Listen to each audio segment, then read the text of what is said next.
Hey there, I really want to talk about ribs today. I've had so many people coming in recently that are having so many rib issues. And you might say to me, what do you mean they're having rib issues? Well, let me explain. Very often, people will say to me, hey, I need to get in, I have a rib out. Or they'll say, I don't know what's going on, but I have a sharp pain right here. It hurts when I move my arm, hurts when I move my neck. Or maybe the pain's going down your arm, hurts when I take a big breath. Sometimes people say, I didn't do anything, I just coughed. Or they'll say to me, I don't know what I did, I just woke up like this. But there's this sharp pain somewhere in their body. Sometimes it's more chronic, sometimes it's really acute. And here's what happens. You have 12 ribs, right? They move on each side. When one of those ribs stops moving, it's not actually that rib went out, it's that everybody else is moving and that one got stuck. So that when that rib isn't moving, it can cause a lot of pain. It's a really tiny joint, but there's tons of nerves there, and there's tons of nerves there for a reason. It's a really important joint because it's supposed to move so that we can breathe. So there's a couple things that cause that. Number one, do you recognize this posture from anyone you know, even maybe yourself? So this will do it. The other way that it can happen is reaching and twisting. Sometimes that happens in sports.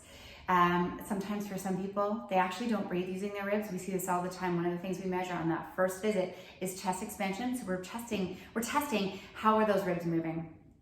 So we're testing that rib expansion and we see that it's going 0. For women, it should be 2 inches or more. For men, it should be 3 inches or more. We should see that chest expansion, and very often what we see when we say take a big breath is this. And nothing has happened in here. So we see that those ribs are not moving already. We're already like this, and then maybe we twisted, or maybe we sneezed, or maybe we coughed, or maybe we just slept funny.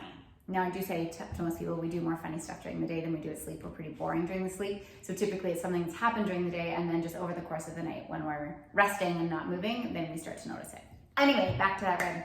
So posture is a big piece, and poor breathing is a big piece. Add to that stress, and certainly during this time, we have a ton of stress on us. More people than ever before I'm seeing in this really locked up stress breathing response. So the more that you can work on opening that chest and having more deep chest breathing, expanding those ribs, the better. We really need to get that expansion in order for your body to be able to move properly. When that rib pain is there and you get adjusted, usually sometimes it takes one, sometimes it takes a couple to get that rib going again and get it moving with all of its buddies all over again. Some things that you can do though is really watch this posture and try to stop breathing through up here. I can help with that. We work on those ribs and we get them moving again overall, even when you don't have rib pain.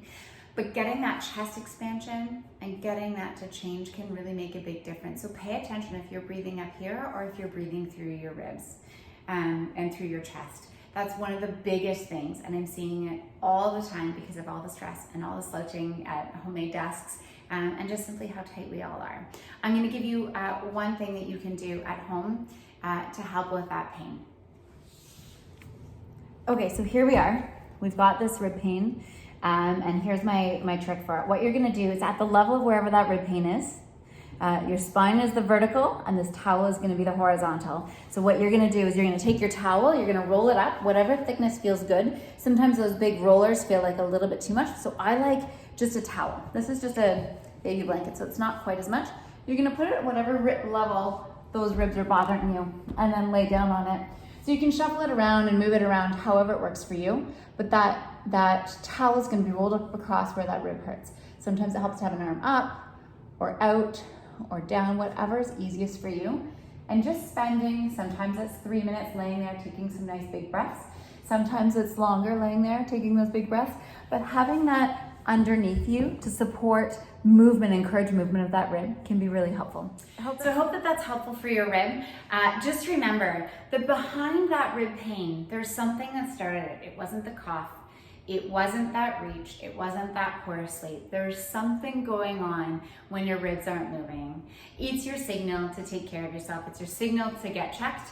Great time to come in, get an adjustment, get that under control, but look at what those underlying conditions are that are causing you stress, poor posture, and poor breathing, and anything else that might be contributing to it around that.